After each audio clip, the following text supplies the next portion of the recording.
বহুদিন পরে বাংলাদেশে আইলাম। প্রবাসে পাক্কা 10টা বছর ছিলাম। বড় ভাইয়ের কাছে টাকা পাঠাইছি 50 লক্ষ টাকা। কইছি ভাই 3 তলা একটা বাড়ি করবা। উফ, অনেক পরিশ্রম। প্রবাসে থাকা যে কি কষ্ট একমাত্র প্রবাসীরাই বুঝে। যাই, বাড়িতে যাই, যাই সারপ্রাইজ দেবো, কারণ তো কিছুই বলি নাই। বড় ভাইয়ের কাছে যাই আমি আগে। ভাই আমার অনেক খুশি হইব। আরে কাকা, তুমি হঠাৎ করে আবুছে কারোর কিছু না জানায়া? ভালো আছিস তো তুই? হ্যাঁ, আমি ভালো আছি। তুমি ভালো আছো? সারপ্রাইজ, অনেক ভালো আছি। সারপ্রাইজ দেবো, বড় ভাইরা সারপ্রাইজ দেওয়ার লাগা না জানায় না শোনায় আয়া পড়ছি। আমার অনেক আনন্দ লাগতেছে।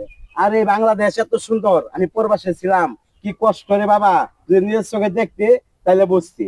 প্রবাসীরা অনেক কষ্ট করে বাবা। ভালো হয়েছে, যাই 22 লাখে দেখাটা করি। আর আমাদের বাড়ি ঘরের কি অবস্থা, তুই তো আমাকে ভাই যাস, ভালো না? হ্যাঁ, ভালো অবস্থা। বড় ভাই বাড়ি করছে তো না? হ্যাঁ, বাড়ি করছি। হ্যাঁ ঠিক আছে, যা তুই 3 তলা বাড়ি, অনেক আরামে এসে এখন দিন কাটাম, অনেক পরিশ্রম করছি। কি ব্যাপার, এটাই তো বাড়ি মনে হইতেছে, কিন্তু আমার বাড়ি তো হওয়ার কথা ছিল 3 তলা। আমার বাড়ি এরকম এই ছাদ দেওয়ার টিনকে। ভাই, ভাই বাইতে আছো নাকি? কি রে ভাই, বাইক নাই? হ্যাঁ কিরে দুলাল, তুই কখন আইলি? ভাই, এই মাত্রই আইছি। আর তুই একটা ফোনও দিলি না, তুই আয় বলছস। ভাই সারপ্রাইজ দিতে আইছিলাম ভাই।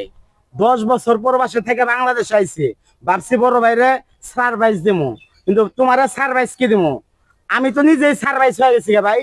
ভাই, তোমার আমি বলছি 3 তলা বাড়ি করার জন্য। আমরা দুই ভাই দুই ফ্লোরে, বাবা মা থাকবে এক ফ্লোরে। তা না করে তুমি টিন দিয়া ছাদ করে বাড়ি করে থুয়ে দিছ, কারণ কি ভাই? তুই তো প্রবাসে থেকে টাকা পাঠাইছস, ঠিক না? বাংলাদেশে যে সবকিছুর দাম যে বাড়া, তুই জানোস না? জানি, কিন্তু আমি তো টাকা পাঠাইছি ভাই 50 লাখ। বাড়ি করতে লাগতো বড় জোর 30 থেকে 35 লাখ টাকা। অনেক টাকা খরচ হয়েছে, অনেক অনেক টাকা খরচ হয়েছে এই জায়গায়। দেখো এটার ভাই, দাম বেশি, সবকিছুর দাম বেশি। ভাই আমি তোমার বাবার মতো সম্মান করি। আমার বাবা মরার পরে ভাবতাম এই বড় ভাই আমার বাবা।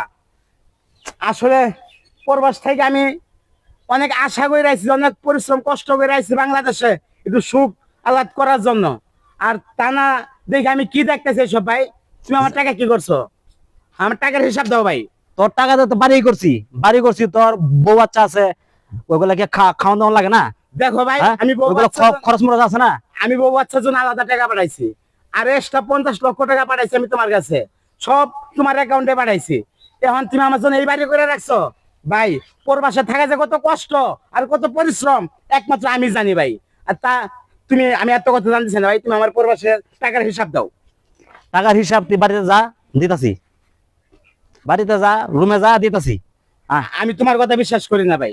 তুমি আগে এইখানেই বলো, তুমি এইখানেই বলো। আমার প্রবাসের গাম এখনো শরীর থেকে মুছে নাই।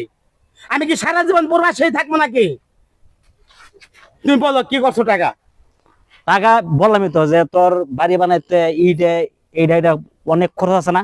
অনেক খরচ আছে। এই খরচ গুলা গেছে, তোর বউ বাচ্চা আছে, মা বাপ আছে, এগুলা খাওয়ানো লাগে নাই? বড় ভাই, আমি কিন্তু তোমার আগেই বলছি, খাবার দাবার টাকা খরচের টাকা আমি আলাদা পাঠাইছি। তুমি বারবার কি কথা বলতেছো?